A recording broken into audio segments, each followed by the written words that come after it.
Welcome back, everyone. My name is Patrick. You're watching the Oilers Rundown.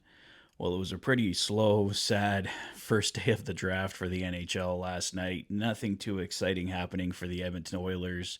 As we know, they didn't have a pick. There were some rumblings that maybe the Oilers might try and trade into the first round, probably late, but that didn't end up happening. No real big trades went down at all. There was some swapping of draft picks between different teams, but aside from the Noah Dobson trade that happened earlier in their day, nothing too exciting on that front. There was some news that came down during the day.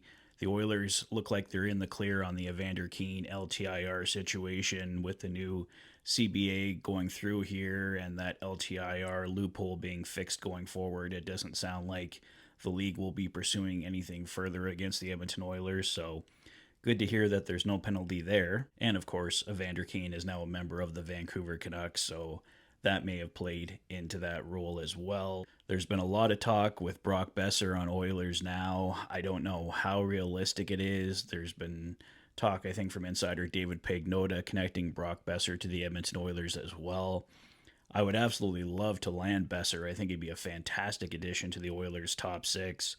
Definitely give the Oilers more options for having two scoring lines there, and if they can get Trent Frederick going on the third line, maybe three lines. So would love to see it, but I don't know how realistic it is at this point. The Edmonton Oilers would definitely have to clear some more cap space. We know they're working on a Victor Arvidsson trade that could potentially go down at any time here. Bob Stauffer mentioning that we may see that on July 3rd, 4th, 5th, something like that after the initial July 1st rush is over. So we'll see what happens with Arvidsson. Pretty clear that he will be traded here at some point, but maybe somebody else like an Adam Henrique may have to go as well if the Oilers want to go bigger game hunting on July 1st for a guy like Brock Boeser. The Edmonton Oilers are being connected to unsigned college free agent Isaac Howard with the Tampa Bay Lightning. In 2022, Howard was drafted 31st overall. It doesn't sound like they're going to be able to work out a deal there. Howard, who's 21 years old, is a 5'11" left winger who led all NCAA players in scoring this past season with 52 points and was tied for third in goals with 26. He's set to become an unrestricted free agent on August 15th, 2026. The Edmonton Oilers would have a bit of time to get that deal done, but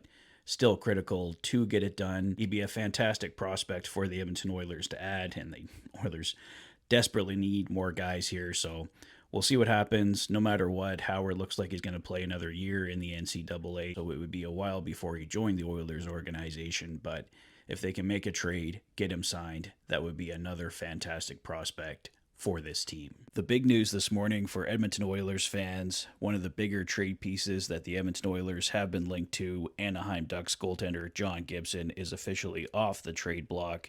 He has been traded to the Detroit Red Wings, so the John Gibson speculation can officially end. John Gibson is headed to Detroit. And looking ahead to today, the Oilers hold the 83rd, 117th, 191st, and 223rd selections in day 2 of the NHL draft. So we'll take a look later today at the selections for the Edmonton Oilers in day 2 of the draft. I don't know if it's going to be a busy day for the Edmonton Oilers or pretty quiet. Like I said, not a lot going on day 1, mostly just speculation, but good to have the Evander Kane thing out of the way. Brock Boeser sounds like an exciting possibility, as does prospect Isaac Howard, but we'll have to wait and see what happens here for the Oilers. The Darnell Nurse speculation can be completely put to bed. Everyone and their uncle has shot that down, so nothing is happening with Darnell Nurse, and we'll see if anything happens goaltending-wise, trade-wise today here for the Edmonton Oilers on day 2 of the draft. But if you're worried about stuff happening, we still got a few days here until July 1st, and plenty of time afterwards for the Edmonton Oilers to get stuff done here. It might be a slower process, but I think more changes are coming for this team. So that's all for me for now, guys. Let me know your thoughts, your projections for day 2 of the draft in the comment section below. If this is your first visit to the channel and you like what you see, please consider liking and subscribing for all the latest Oilers content. You've been watching the Oilers Fanatic. Thanks for being a fan.